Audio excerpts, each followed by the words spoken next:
Hi guys, andito tayo sa Hinaguan Farm. Nakikita yung gabi na. Kasi gusto ko na magbayad ng utang ko kay Mama Sita. Store! Halika na. Gusto ko na magbabayad agad. Pag may pera ako, babayaran ko agad para wala na akong iniisip. Bayad agad ang utang. Ganun.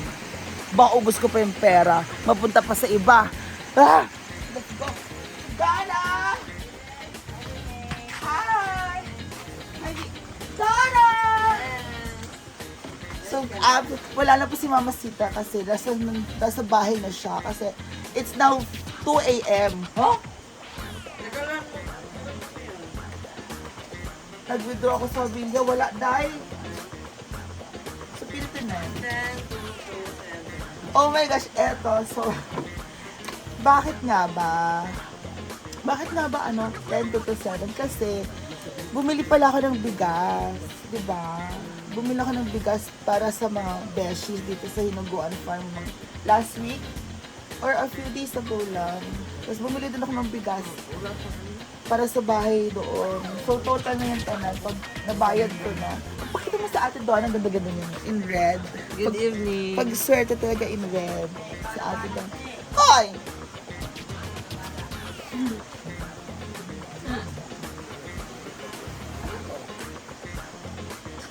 So, eto na guys. Magkano? Ha? Hoy, ginoo ko. Tignan mo mga nakalista. Mga Inumin, of mga course. chicharon, mga mga ano to? Ha? Asa sila? 1, 2, 3, 4, 5, 6, 7, 8, 9, and 10. Ayan. Actually, yung bigas parang 3K na, di ba? One. Dalawa ba? Oo, isa dito sa Hinaguan. Bakit isa lang yung isa nila? Ay, dalawa na pala. Oo. Dalawa. Same day yun. Same day kasi din. Plus yung 200. Okay. Oh my God. Thank you. Ayan. So,